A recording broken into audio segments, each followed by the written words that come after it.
ಸ್ನೇಹಿತರೆ ನಮಸ್ಕಾರ. ಎಲ್ಲರಿಗೂ ಕಮಲಾ ಕ್ರಿಯೇಷನ್ ಯೂಟ್ಯೂಬ್ ಚಾನಲ್ಗೆ ಸ್ವಾಗತ. ನನ್ನ ಯೂಟ್ಯೂಬ್ ಸಬ್ಸ್ಕ್ರೈಬರ್ಸ್ಗೆಲ್ಲ ಶರಣಾರ್ಥಿ. ಇವತ್ತು ನೋಡಿ ಹಳೆಯ ಸಂಪ್ರದಾಯದ್ದು ಜುಂಕದ ಜೊತೆಗೆ ಬಂದಿದ್ದೀನಿ. ಬನ್ನಿ ನೋಡೋಣ ಜುಂಕ ಮಾಡೋದು ಹೆಂಗೆ ಅಂತ. ಜುಂಕ ಮಾಡೋಕ್ಕೆ ಏನೇನು ಸಾಮಾನು ಬೇಕು ಮಾಡೋ ವಿಧಾನ ಹೆಂಗೆ ತೋರಿಸ್ಕೊಡ್ತೀನಿ. ಬನ್ನಿ ನೋಡಿಕೊಂಡು ನೀವು ಮಾಡಿವ್ರಂತೆ. ಪಾಪ ತುಂಬ ಎಲ್ಲ ಫೋನ್ ಮಾಡಿ ಹೇಳ್ತಾರೆ ಅದು ಮಾಡಾಕಿ ಇದು ಮಾಡಾಕಿ ಅಂತ. ನನಗೆ ಸ್ವಲ್ಪ ಬ್ಯುಸಿ ಇದ್ದೀನಿ. ಟೈಮ್ ಮಾಡ್ಕೊಂಡು ಹಾಕ್ತೀನಿ. ಮಾಡಿ ನೋಡಿ, ಯಾರೂ ಮಿಸ್ ಮಾಡ್ಕೋಬೇಡಿ. ಬನ್ನಿ ಈಗ ನೋಡೋಣ, ತೋರಿಸ್ಕೊಡ್ತೀನಿ. ನೋಡಿ ಸ್ನೇಹಿತರೆ, ಜುಂಕ ಮಾಡೋದ ತೋರಿಸ್ಕೊಡ್ತೀನಿ ನಾನು ಅಂಥದ್ನೆಲ್ಲ. ಸಂಪ್ರದಾಯಪರವಾಗಿ ಹಳೆಯ ಕಾಲದಿಂದ ಮಾಡ್ತಾ ಇದ್ದಿದ್ದು ಟ್ರೆಡಿಷನಲ್ ಜುಂಕ. ಇದು ಜುಂಕ ಹುಳ್ಳಿ ಹಿಟ್ಟಲ್ಲಿ ಮಾಡ್ಕೊಂಡಿರೋದು. ಹುಳ್ಳಿ ಹಿಟ್ಟು ಅವತ್ತು ಮಾಡಿದ್ದೆ, ತೋರಿಸ್ತೆ ನಿಮಗೆ, ಹಾಕಿದ್ದೀನಿ ವಿಡಿಯೋ ನೋಡಿ ಹುಳ್ಳಿ ಹಿಟ್ಟು ಹೆಂಗೆ ಮಾಡ್ಕೋಬೇಕು ಅಂತ. ಇದು ನಾವೆಲ್ಲ ಮೊದಲು ಮಾಡ್ತಾಯಿದ್ದಿದ್ದು ಇದೇ ಥರ ನೋಡಿ. ಸ್ಟವ್ ಮೇಲೆ ಬಾಣಲಿ ಇಟ್ಟಿದ್ದೀನಿ, ಸ್ಟವ್ ಆನ್ ಮಾಡ್ತೀನಿ, ಸ್ಟವ್ ಬಿಸಿಯಾಗಲಿ. ನಾವು ಹಿಂದೆಲ್ಲ ಮಾಡ್ತಿದ್ದದ್ದು ಹೆಂಗೆ ಅಂತಂದರೆ, ಒಂದು 5 ಸೇರು 6 ಸೇರು ಹುರುಳಿ ಅಂತೀವಲ್ಲ, ಆ ಹುರುಳಿನ ಹುರಿದ್ಬಿಟ್ಟು ಒಡೆದು ಬೇಳೆ ಮಾಡಿಕೊಂಡು, ಬೇಳೆ ಮಾಡೋದನ್ನು ಮಾಡಿ ಹಾಕಿದ್ದೀನಿ ನಿಮಗೆ, ನೋಡ್ಕೊಳ್ಳಿ. ಹುರ್ಕೋಬೇಕು, ಚೆನ್ನಾಗಿ ಬೇಳೆ ಮಾಡ್ಕೋಬೇಕು. ಅದೆಲ್ಲ ಸಿಪ್ಪೆ ಎಲ್ಲ ಕೇರಿ ತೆಗೆದು ಅದನ್ನು ಮಿಷನ್ನ ಕೊಟ್ಬಿಟ್ಟು ಬೀಸ್ಕೊಂಡು ತೊಗೊಂಡ್ಬರ್ಬೇಕು ಹಿಟ್ಟನ್ನ. ಆ ಬೀಸ್ಕೊಂಡು ಬಂದಾದಮೇಲೆ ಅದನ್ನೂ ಜರಡಿ ಹಿಡಿದು ಒಂದು ಬಾಕ್ಸ್ಗೆ ಹಾಕಿ ಒಂದು ಡಬ್ಬಕ್ಕೆ ಎತ್ತಿಟ್ಕೋಬೇಕು. ಈ ಥರ ನಮಗೆ ಹಿಂದೆಲ್ಲ ನಮ್ಮದು ರೈತರ ಮನೆ ಜಮೀನಿತ್ತು, ನಮ್ಮದೇ ಎಲ್ಲ ಜಮೀನಿಗೆಲ್ಲ ಬರೋರು, ನಮ್ಮ ತಾಯಿ ಮನೇಲಿ, ನಮ್ಮ ಯಜಮಾನ್ರ ಮನೇಲಿ ಎಲ್ಲ ಬರೋರು ಆಳುಗಳು. ಆವಾಗ ನಾವು ಆಳಿಗೆಲ್ಲ ನಾಟಿ ಹಾಕೋರಿಗೆ ಮತ್ತು ಇದು ಪೈರು ಕೀಳೋರಿಗೆ ಎಲ್ಲರಿಗೂ ತಿಂಡಿ ಕೊಡಬೇಕು. ರೊಟ್ಟಿ ತಿಂಡಿ ಅಂದರೆ ರೊಟ್ಟಿ. ಈಗ ಬಾಣಲಿ ಕಾದಿದೆ, ಎಣ್ಣೆ ಹಾಕ್ಬಿಡ್ತೀನಿ ನೋಡಿ. ಒಂದು 4 ಸ್ಪೂನ್ ಎಣ್ಣೆ ಹಾಕ್ಕೊಂಡಿದ್ದೀನಿ. ಇದಕ್ಕೆ ಈರುಳ್ಳಿ ಬೆಳ್ಳುಳ್ಳಿ ಜಾಸ್ತಿ ಬೇಕು. ಹಾಗೆ ಪೈರು ಕೀಳೋರಿಗೆ, ನಾಟಿ ಹಾಕೋರಿಗೆ, ಮತ್ತು ಗದ್ದೆ ಉಳೋರಿಗೆ, ಇದು ಗದ್ದೆ ಬದ ಅಂತ ಹಾಕ್ತಾರೆ, ಅದು ಹಾಕೋರಿಗೆ, ಗದ್ದೆ ಬದ ಕಡಿಯೋರಿಗೆ, ಅವ್ರಿಗೆಲ್ಲರಿಗೂ ನಾವು ರೊಟ್ಟಿ ಕೊಡಬೇಕು. ರೊಟ್ಟಿ ಅಂತಂದರೆ ನಾವು ಅಕ್ಕಿ ರೊಟ್ಟಿ ಜಾಸ್ತಿ ಮಧ್ಯೆ ಮಾಡ್ತಿದ್ದೋ, ರಾಗಿ ರೊಟ್ಟಿನೇ ಜಾಸ್ತಿ ಮಾಡ್ತಾಯಿದ್ದಿದ್ದು. ಈ ಜುಂಕಕ್ಕೆ ರಾಗಿ ರೊಟ್ಟಿ ಅಂದರೆ ತುಂಬ ರುಚಿಯಾಗಿರ್ತದೆ. ಅದಕ್ಕೆ ಹುಚ್ಚೆಳ್ಳೆಣ್ಣೆ ಹಾಕೋಬೇಕು, ತುಂಬ ಫೈನ್ ಇರ್ತದೆ ನೋಡಿ. ಎಣ್ಣೆ ಬಿಸಿಯಾಗಿದೆ, ಸಾಸಿವೆ ಹಾಕ್ತೀನಿ, ಸ್ವಲ್ಪ ಜೀರಿಗೆ ಹಾಕ್ತೀನಿ ನೋಡಿ. 1-2 ಬೆಳ್ಳುಳ್ಳಿನ ಸಿಪ್ಪೆ ತೆಗೆದು ಗೆಜ್ಜಿ ಇಟ್ಕೊಂಡಿದ್ದೀನಿ ಸಣ್ಣಕ್ಕೆ. ಆ ಬೆಳ್ಳುಳ್ಳಿ ಹಾಕ್ತೀನಿ. ಬೆಳ್ಳುಳ್ಳಿ ಈರುಳ್ಳಿ ಜಾಸ್ತಿ ಹಾಕಬೇಕು. ಬೆಳ್ಳುಳ್ಳಿ ಫಸ್ಟ್ ಹಾಕೋಬೇಕು, ಇಲ್ಲ ಅಂತಂದರೆ ಈರುಳ್ಳಿ ಎಲ್ಲ ಸೀದೋಗುತ್ತೆ, ಬೇಯಿಲ್ಲ ಹಸಿ ಒಳಗೆ ನಡೀತದೆ. ಸಿಮ್ಮಲ್ಲೇ ಇಟ್ಕೊಂಡು ಬೇಯಿಸ್ಕೋಬೇಕು. ಇದನ್ನು ಕಡಲೆಬೇಳೆನೂ ಹಾಕಿಲ್ಲ, ಸೀದೋಗುತ್ತೆ ಅಂತ ಆಮೇಲೆ ಹಾಕೋತೀನಿ ಲಾಸ್ಟ್ಗೆ. ಇದು ಸ್ವಲ್ಪ ಬೇಯಬೇಕು ಬೆಳ್ಳುಳ್ಳಿ ಸಣ್ಣಕ್ಕೆ. ಹಂಗೆ ಮಾಡಿ ಪೈರು ಕೀಳೋರಿಗೆ, ಗದ್ದೆ ನಾಟಿ ಹಾಕೋರಿಗೆ, ತೆವಡೆ ಹಾಕೋರಿಗೆ ಎಲ್ಲರಿಗೂ ರೊಟ್ಟಿ ಹಾಕ್ತಿದ್ವಿ ಅಲ್ವಾ. ಅಷ್ಟೊಂದು ರೊಟ್ಟಿ, ರಾಗಿ ರೊಟ್ಟಿ. ಸೌದೆ ಒಲೆಯಲ್ಲಿ ಹಾಕಬೇಕು. ಒಲೆಯಲ್ಲಿ ಅಂದರೆ ಏನು ಈಗ ನನಗೆ ತೆಳ್ಳಗೆ ಹಾಕೋಂಗಿಲ್ಲ, ಪೇಪರಂಗೆ. ಈಗ ದಪ್ಪ ಆದರೆ ಯಾರೂ ತಿನ್ನಲ್ಲ. ಮೊದಲು ದಪ್ಪ ಇರಬೇಕು, ಒಂದು ಕೈ ದಪ್ಪ ಇರಬೇಕು. ಇಷ್ಟು ದಪ್ಪ ಇದ್ರೇ ಅವರು ಆಳುಗಳು ರೊಟ್ಟಿ ತಿಂತಿದ್ದು. ಇಲ್ಲ ಅಂತಂದರೆ ಈ ಹೆಂಗನ್ನವ್ರು ಗೊತ್ತಾ, ಇದು ಎಂಥ ಭಾಳ ರೊಟ್ಟಿ ಹಾಕಿದ್ರೆ ಹೊಟ್ಟೆನೇ ತುಂಬಲ್ಲ ಅನ್ನೋರು. ಆ ಥರ ದಪ್ಪ ರೊಟ್ಟಿ ಹಾಕ್ತಿದ್ದೋ. ನಮ್ಮಮ್ಮ ಅವರೆಲ್ಲ ಕೈಲಿ ಹಾಕ್ತಿದ್ರು, ನನಗೆ ಕೈಲಿ ಹಾಕಕ್ಕೆ ಬರ್ತಿರಲಿಲ್ಲ. ನಾನು ಹಸಿಟ್ಟು ಉದುರಿಸ್ಕೊಂಡು ರೊಟ್ಟಿ ಮಣೆ ಮೇಲೆ ತಟ್ಟಿನಿ. ನಾನು ತಟ್ಟಿ ಅದನ್ನು ನೀರು ಸವರಿ ರೊಟ್ಟಿ ಬೇಯಿಸ್ಬಿಟ್ಟು ಒಲೆಗೆ ಹಾಕಿ ನಿಲ್ಲಿಸಿದ್ರೆ, ಆ ದಪ್ಪ ಇದ್ದರೆ ಚಂದ, ಸಣ್ಣ ಇದ್ದರೆ ಸೀದೆ ಹೋಯ್ತಾವೆ ಒಲೆಗೆ ಹಾಕ್ಬಿಟ್ರೆ. ಅಷ್ಟು ಚೆನ್ನಾಗಿರೋದು. ಆ ಜುಂಕಕ್ಕೂ ಅದಕ್ಕೂ ತಿಂತಾಯಿದ್ರೆ ಅಮ್ಮ ಎಷ್ಟೆಷ್ಟು, ಒಬ್ಬೊಬ್ಬರು ಒಂದೊಂದು ಕೈ ದಪ್ಪ ಇರೋದನ್ನು, ಮಂದ ಇಷ್ಟು ದಪ್ಪ ಮಂದ, ಆ ಮಂದನ 4-5 ರೊಟ್ಟಿ ತಿನ್ನೋರು. ಹಂಗೆ ಕೆಲಸನೂ ಮಾಡ್ತಿದ್ರು ಹಿಂದ್ಲವರು. ಹಾಗೆ ಹರಗ್ಸೋರು, ಹಾಗೆ ಕೆಲಸ ಮಾಡೋರು. ಪಾಪ ಅವ್ರಿಗೆ 1-2 ತಿಂದರೆ ಹೊಟ್ಟೆ ಸೇದು ಕೆಲಸ ಮಾಡೋಕ್ಕಾಗ್ತಿರ್ಲಿಲ್ಲ. ಹೊಟ್ಟೆ ತುಂಬ ತಿನ್ನೋರು ಕೆಲಸನ ಒಂದು ಗಳಿಗೆ ಕೂತ್ಕೋತಿರ್ಲಿಲ್ಲ, ಹಂಗೆ ಕೆಲಸ ಮಾಡೋರು. ಹಾಗಾಗಿ ನಾವು ಆವಾಗಿಂದ ಮಾಡ್ತಿದ್ದು ಈರುಳ್ಳಿ, ಬೆಳ್ಳುಳ್ಳಿ, ಕರಿಬೇವಿನ ಸೊಪ್ಪು, ಹಸಿಮೆಣ್ಸಿನ್ಕಾಯಿ, ಇದು ಒಣಮೆಣ್ಸಿನ್ಕಾಯಿ ಒಗ್ಗರಣೆಗೆ ಹಾಕಿ ಖಾರದ ಪುಡಿ ಹಾಕಿ ಮಾಡ್ತಿದ್ದೋ. ಹಸಿಮೆಣ್ಸಿನ್ಕಾಯಿ ಹಾಕ್ತಾನೆ ಇರಲಿಲ್ಲ. ಆ ಥರ ಮಾಡೋವು. ಆಮೇಲೆ ಹಿಂದಿನ ಕಾಲದಲ್ಲಿ ಗ್ಯಾಸ್ಟ್ರಿಕ್ ಇರಲಿಲ್ಲ. ಈ ಹಸಿಮೆಣ್ಸಿನ್ಕಾಯಿ ತುಂಬ ಗ್ಯಾಸ್ಟ್ರಿಕ್ ಆಗುತ್ತೆ ಅದು.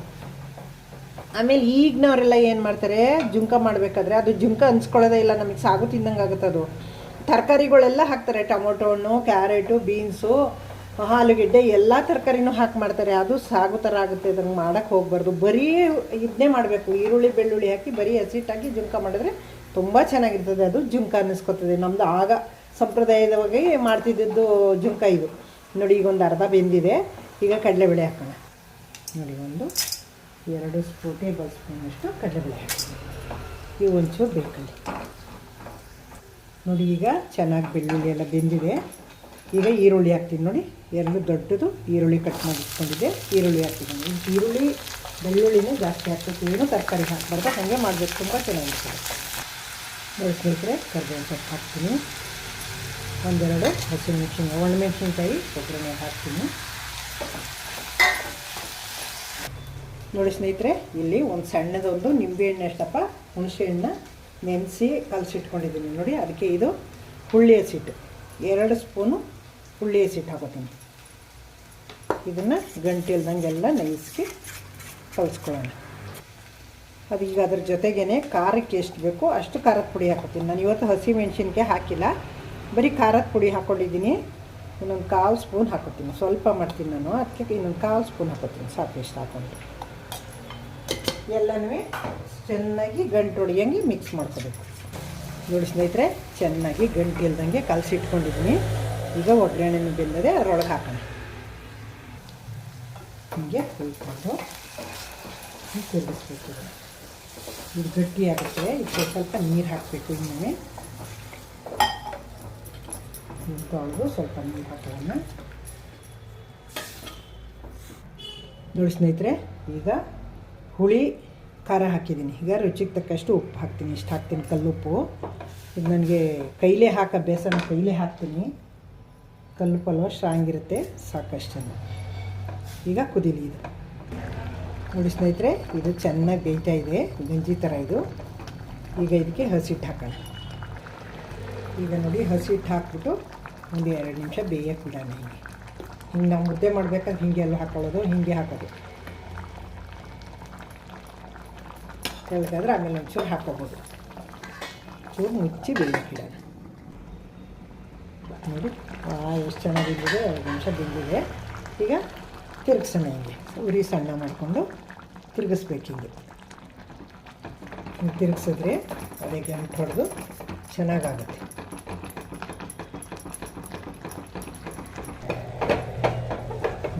ಎಷ್ಟು ಚೆನ್ನಾಗಾಯಿತು ಅಂತ.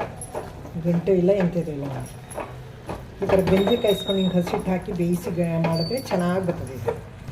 ನೋಡಿ ಸ್ನೇಹಿತರೆ, ಈ ಥರ ತಿರುವಿ ಹಿಂಗೆ ಬೇಯಿಸಬೇಕು.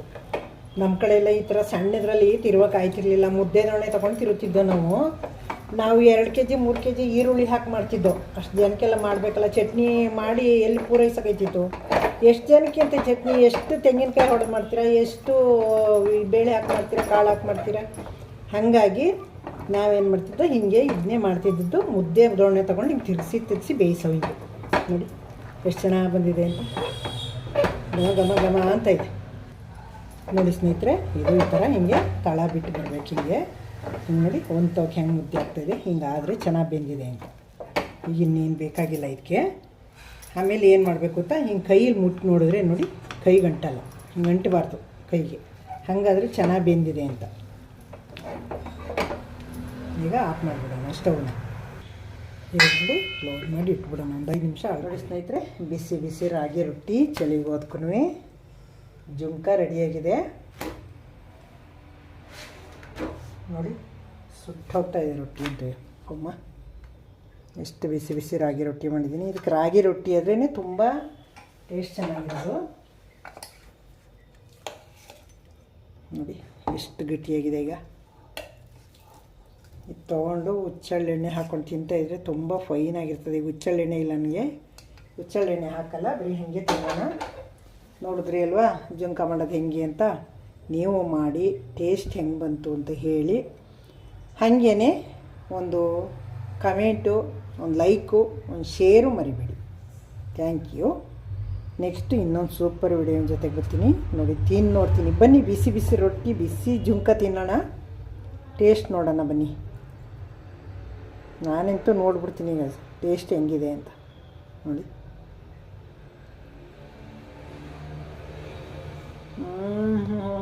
ಅದ್ಭುತ. ಚಳಿ ಮಳೆಗೋದಕ್ಕೆ ಭಾರಿ ಸೂಪರಾಗಿದೆ. ನಾನು ಇನ್ನೊಂದು ಸೂಪರ್ ವಿಡಿಯೋ ತೊಗೊಂಬರ್ತೀನಿ. Thank you.